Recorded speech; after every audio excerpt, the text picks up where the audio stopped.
Este programa é livre para todos os públicos. O Senhor esteja convosco. Ele está no meio de nós. Proclamação do Evangelho de Jesus Cristo segundo João. Glória a vós, Senhor. No primeiro dia da semana, Maria Madalena foi ao túmulo de Jesus. Bem de madrugada, quando ainda estava escuro, e viu que a pedra tinha sido retirada do túmulo. Então ela saiu correndo e foi ao encontro de Simão, Pedro e o outro discípulo, e aquele que Jesus amava, e lhes disse: tiraram o Senhor do túmulo e não sabemos onde o colocaram. Maria estava do lado de fora do túmulo chorando. Enquanto chorava, inclinou-se o olho para dentro do túmulo. Viu então 2 anjos vestidos de branco, sentados onde tinha sido posto o corpo de Jesus, um à cabeceira e o outro aos pés. Os anjos perguntaram: mulher, por que choras? Ela respondeu: levaram o meu Senhor e não sei onde o colocaram. Tendo dito isto, Maria voltou-se para trás e viu Jesus de pé, mas não sabia que era Jesus. Jesus perguntou-lhe: mulher, por que choras? A quem procuras? Pensando que era o jardineiro, Maria disse: Senhor, se fostes tu que o levaste, dize-me onde o colocastes e eu irei buscar. Então Jesus disse: Maria. Ela voltou-se e exclamou em hebraico: Rabone, que quer dizer mestre. Jesus disse: não me segures, ainda não subi para junto do Pai, mas vai dizer aos meus irmãos: subo para junto do meu Pai e vosso Pai, meu Deus e vosso Deus.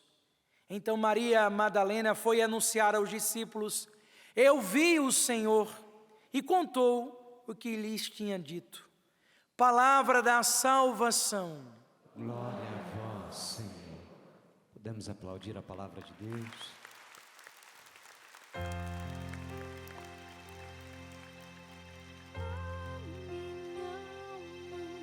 Tem sede de vós, Senhor, Senhor.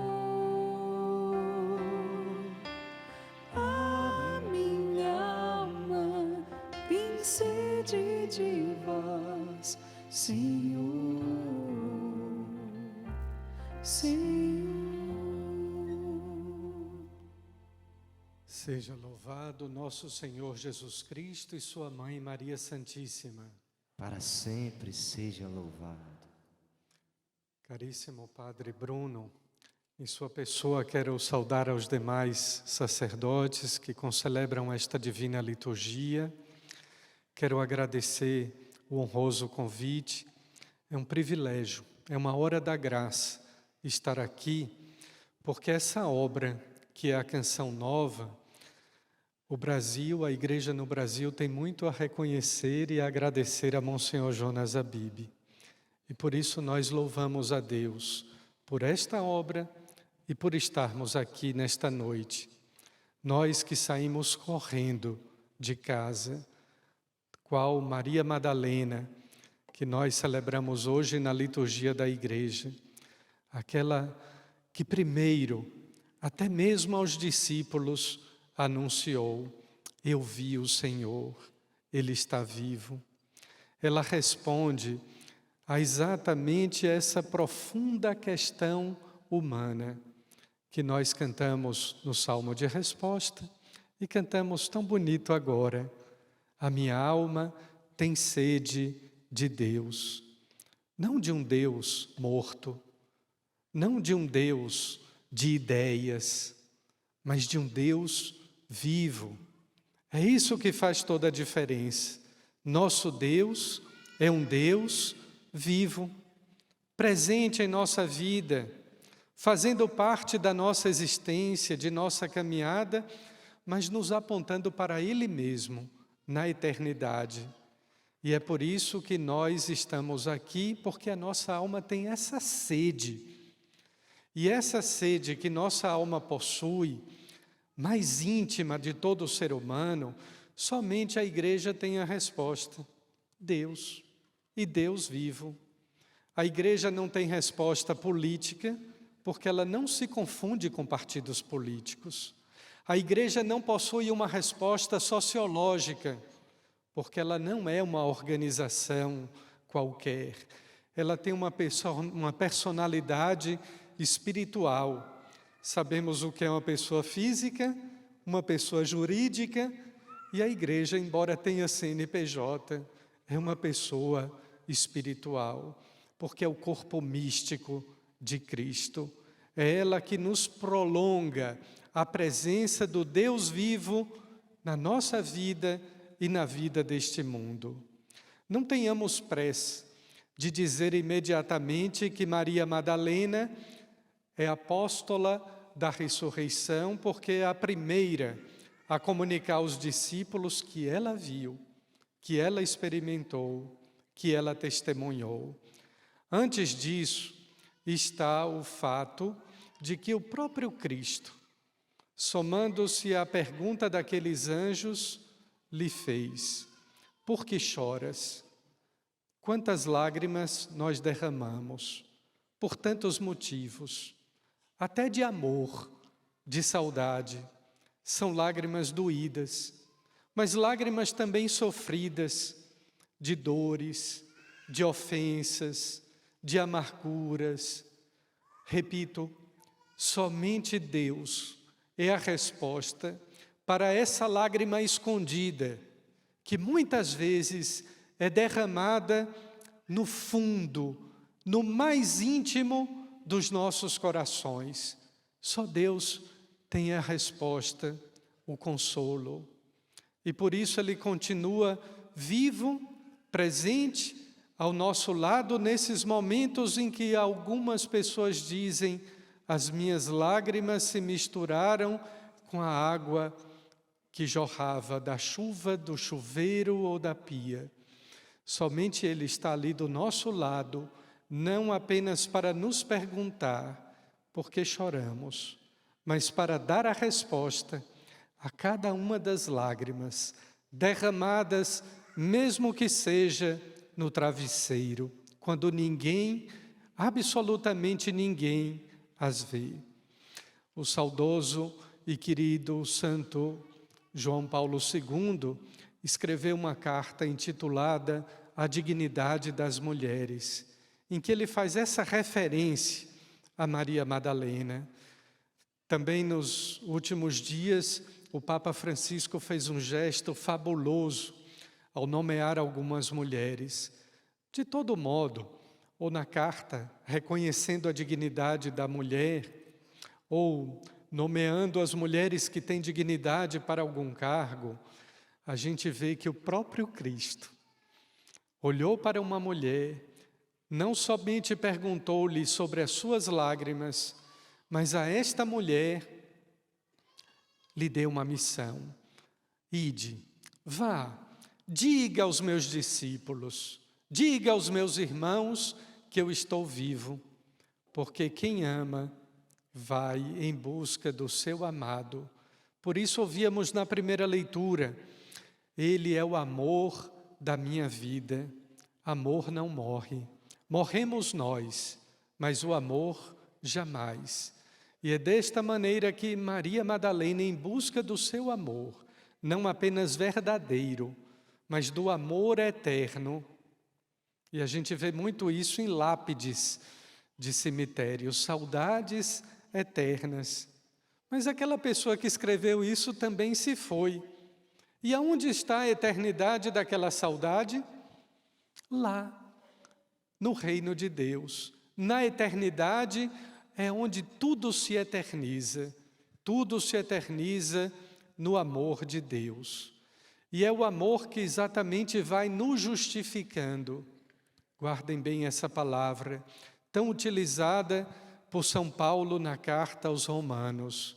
A justificação vem de Deus. Poderíamos entrar no tema, logo pelo livrai-nos do mal. Afinal de contas, é a última petição da oração do Pai Nosso. Também não tenhamos pressa, nem esgotemos logo, porque domingo próximo, depois de amanhã, é o Evangelho. Quando os discípulos pedem a Jesus, ensina-nos a rezar. Tem gente que pede tudo, ensinar a ganhar dinheiro, ensinar a conquistar o pão, ensinar lições de informática. Mas os discípulos ficaram tão embevecidos, tão enternecidos, quando viram Jesus rezar, quando viram os discípulos de João Batista rezar, que eles também foram fazer o mesmo pedido a Jesus. Pois bem, a última petição do Pai Nosso é exatamente essa: livrai-nos do mal. Mas notem bem, existe uma oração no rito da comunhão em que o sacerdote reza em nome de todos nós, dizendo a Deus: livrai-nos de todos os males, ó Pai. Tem alguma diferença? Tem muita. Quando Jesus, no Pai Nosso, nos ensina a rezar, livrai-nos do mal, é porque o mal não é abstrato, não é uma coisa que a gente não sabe explicar, porque seja um mistério. Quando o sacerdote reza na missa, livrai-nos de todos os males, ele está se referindo aos males do mundo, que são consequências de um outro mal, esse mesmo que a gente rezou no Pai Nosso. Livrai-nos do mal. Os males são muitos. Acabamos de vivenciar, ou ainda estamos vivendo, o mal de uma pandemia que gerou tantos outros males. E quando mais se acreditava, ou mais se tinha esperança que o ser humano, depois da pandemia, seria melhor, quanta coisa ruim, quantos males ainda estão acontecendo. Nós poderíamos, e não vamos fazer, uma lista ou um elenco dos males que afligem o mundo. São tantos, nós conhecemos. Outras vezes nós já fomos atingidos por esses males. Guardem bem isso. É muito melhor a gente fazer uma lista das bondades do que das maldades. Porque quem olha só para a maldade vive sempre angustiado, com o coração entristecido e propenso às doenças. Mas quem tem olhos para enxergar a bondade, cuja fonte é Deus, essa pessoa vive mais feliz, porque é muito mais agradecida, reconhecida de onde é a fonte, e porque reconhece, agradece. E porque agradece, é muito mais feliz do que outras pessoas. Escrevam isso com letras de ouro no coração de vocês. Pois bem, mas quando a gente diz, e domingo próximo, seguramente muitos sacerdotes dirão aquilo que também é repetido logo no início do rito da comunhão: rezemos confiantes a oração que o Senhor nos ensinou.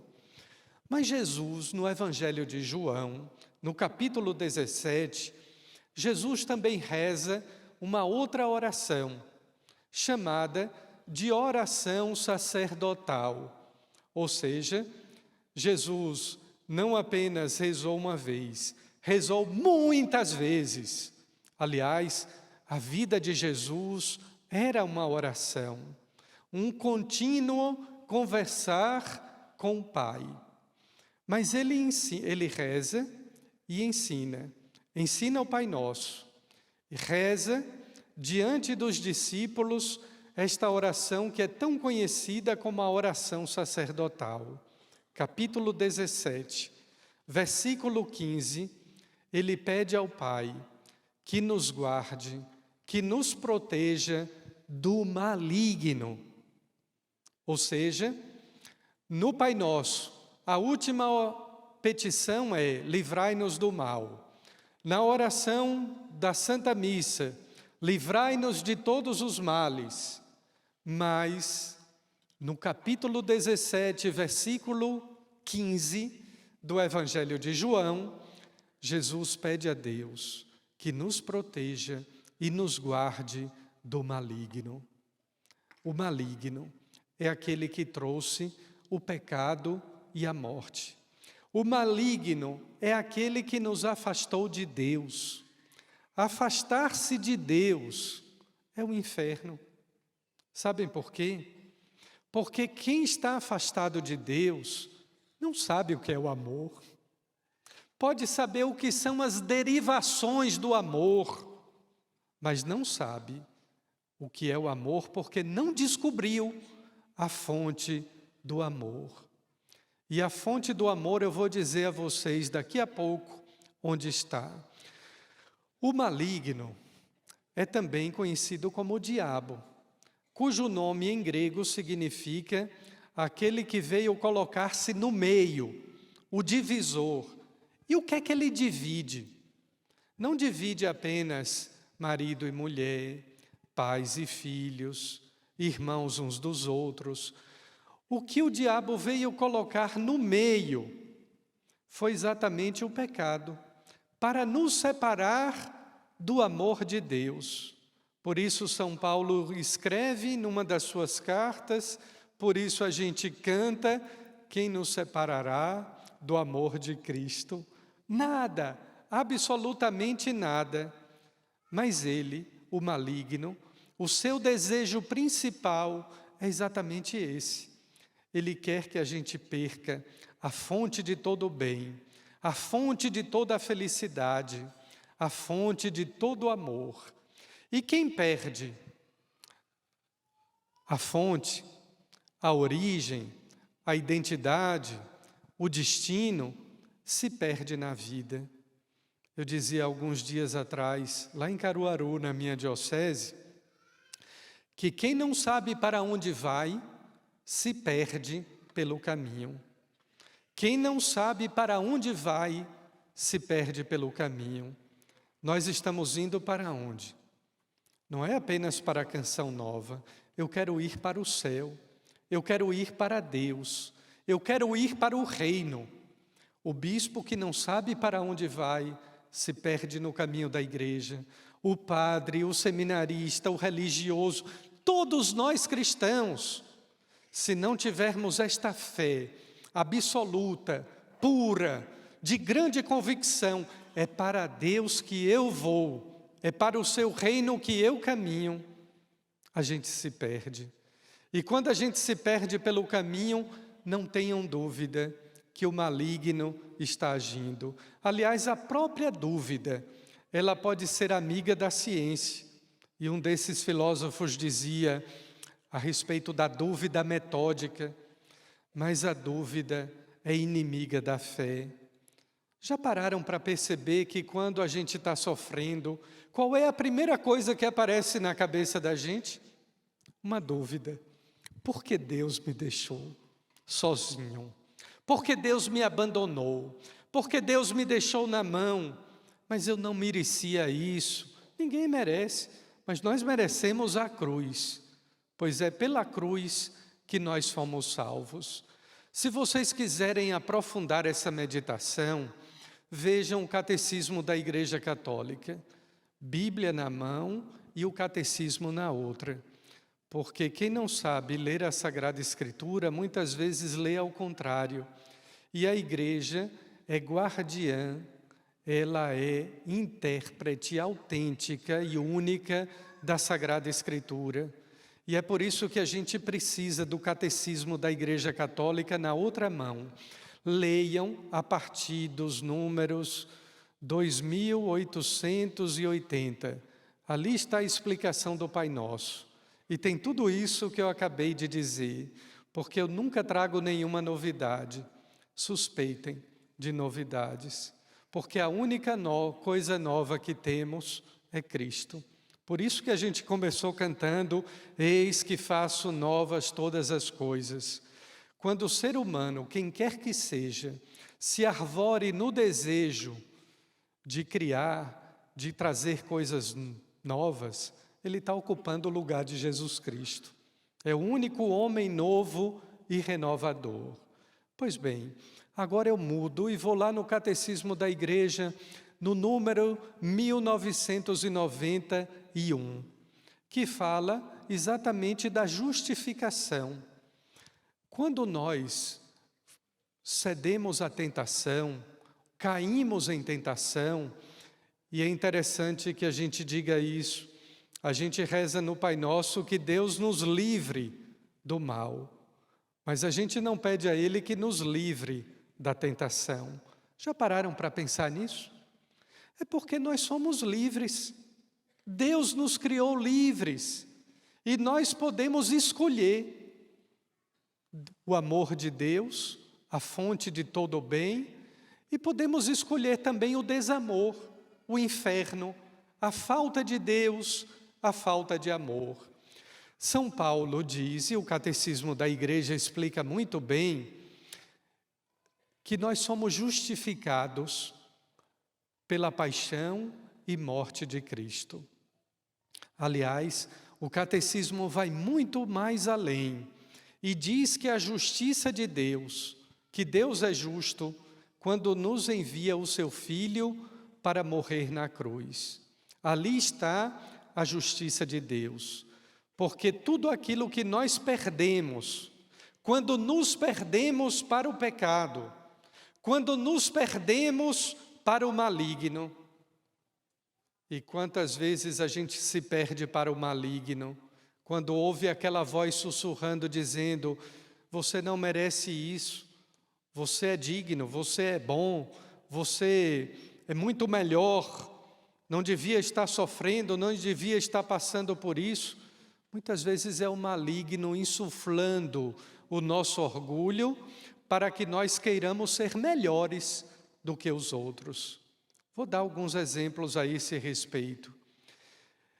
Deus, a justiça de Deus é a retidão do amor. Um amor tão grande, um amor tão profundo, um amor tão ilimitado, que seu Filho morre na cruz. E por isso na cruz, que nós adoramos, está a nossa salvação. Está o nosso encontro com Deus e com seu amor. Um amor que redime, uma morte que apaga os nossos pecados. Por isso na cruz está uma fonte. Eu prometi a vocês que diria aonde está a fonte do amor. Por que a igreja celebra em toda a primeira sexta-feira do mês o coração de Jesus? Porque lembra-nos aquela sexta-feira da paixão, a sexta-feira mais santa, a sexta-feira mais abençoada que nós já tivemos em nossa vida. Daquele lado de Jesus, o lado direito, a lança de um soldado lhe atravessou, e do seu coração jorraram sangue e água. O sangue da Eucaristia, a água do batismo, sangue e água que continuam nos sacramentos da igreja. É isso que amanhã a gente vai continuar conversando com o Padre Bruno. É exatamente do coração de Jesus. Não adianta a gente fazer assim, ó, bem bonito, um coração, porque o coração que representa mais o amor é o coração de Cristo, é o coração de Deus, é o coração de um homem ferido exatamente por nossos pecados, para nos salvar, para nos redimir. É ali que nós somos justificados. A primeira coisa, portanto, para a gente se livrar do mal é receber o batismo, ser lavado no sangue e na água de Cristo, como a gente reza também no texto da misericórdia. Depois, a conversão. Agora que eu fui lavado, agora que eu estou purificado no sangue redentor de Cristo, eu preciso cada vez mais me converter, isto é, eu preciso estar próximo dele, viver o seu amor, viver a sua palavra. E para isso a gente precisa de propósito, mas precisamos também da graça de Deus, porque a gente sabe que a nossa vontade humana é inconstante, às vezes é instintiva, é emocional. Tem gente que sai de uma missa dizendo: hoje eu serei outra pessoa, serei nova criatura. Amanhã a gente cai e comete um novo erro. E agora? Eu devo deixar de fazer o propósito? Não. Continue fazendo o propósito, mas saiba que o mérito não é seu. Nós precisamos da graça de Deus. É ela que nos fortalece, é ela que nos sustenta, é ela que nos conduz. E por isso mesmo, a graça de Deus para uma boa conversão e para uma perseverança, uma fidelidade nessa conversão. E aí a gente vai procurando o discernimento. Mas até que ponto eu estou sendo levado pelo amor e pela graça de Deus? Ou estou sendo levado pelas minhas vontades humanas, pelas minhas ideias, pelos meus caprichos, desejos, às vezes, de tanta vaidade? Olha, tem um santo franciscano que ele, uma certa vez, teve uma visão mística do Cristo crucificado. E ele ficou ali inebriado, embevecido com o Cristo crucificado que lhe falava tão bonito. Era o Jesus da cruz. Mas de repente, aquele santo gritou: vá de retro, Satana, vai-te embora, Satanás. Ele descobriu que era uma falsa visão do Cristo. Sabem por quê? Ele olhou bem para aquela imagem que se apresentava para ele, queridos padres, e percebeu que nas mãos daquele Cristo não haviam os cravos. E foi a primeira coisa que Jesus mostra aos discípulos, mostra a Tomé: ponha o dedo na minha mão. Não foi: veja como eu estou bonito agora na glória da ressurreição. Toque os cravos da minha cruz, dos pregos aonde fui crucificado. Ali ele fez a experiência de um Deus vivo, mas de um Deus também crucificado. A questão é que nós vivemos uma fé tão frágil, tão fraca, e muitas vezes, Padre José Augusto tem repetido isso aqui, que na hora da cruz a gente cai, a gente desfalece e a gente foge, às vezes até esquecendo daquele provérbio, daquele dito popular que afirma: quem foge da cruz é o diabo. Fugiu, correu, como o diabo foge da cruz. Precisamos desta fé. Quando o Padre Pio de Pietrelcina recebeu os estigmas, e depois de São Francisco de Assis, é o único santo da ordem franciscana que recebeu os estigmas, exceto uma santa, uma Clarissa Capuchinha, chamada Santa Verônica Giuliani. Padre Pio é o único sacerdote que recebeu as chagas de Cristo em suas mãos, em seus pés, em seu lado. A gente acha tão bonito, tão romântico, mas vocês acham que aquelas feridas não doíam? O que significava para um homem idoso caminhar com os pés furados? Quando a gente tem uma unha encravada, dói tanto, não dá nem para calçar o sapato. Agora imaginem, façam um exercício de imaginação, um homem caminhar com os 2 pés furados. Um homem movimentar os seus dedos com as suas 2 mãos furadas. Não doía? Não doía para você, que está olhando só no filme e na foto. Mas eu tive uma curiosidade a mais, como um bom capuchinho. Certa feita, há poucos anos atrás, passei a novena de Padre Pio lá mesmo, em San Giovanni Rotondo, e perguntei a um frade daquela província por qual motivo Padre Pio tinha aquelas febres altíssimas que chegavam a 57 graus, que eram medidas apenas com termômetros veterinários. Quando nós chegamos a 42, 43 graus, é convulsão e depois a morte. Como um homem chegava a 57 graus de febre e não morria. E o frade me respondeu com uma resposta tão bonita, tão mística e tão lógica.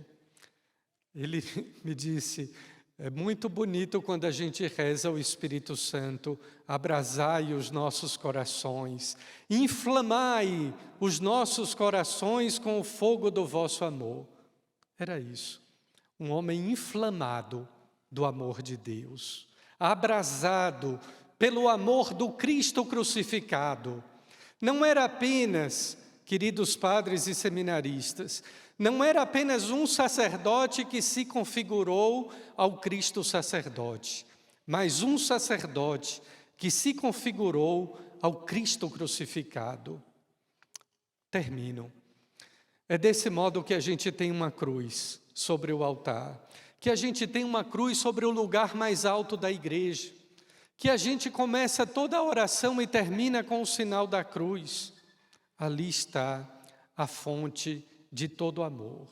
Vou citar agora um outro capuchinho desconhecido, quase que anônimo, pelo menos aqui no Brasil, para vocês terem uma ideia de que se um homem de fé é capaz de um gesto tão nobre, tão bonito, imaginem o homem-Deus na cruz. Existe na ordem dos frades capuchinhos um beato chamado Honorato Kosminski, é polonês, da terra de João Paulo II. Esse homem escreveu, aliás, fundou 18 congregações femininas, 18 congregações, das quais 13 ainda existem na vida da igreja e com muitas vocações.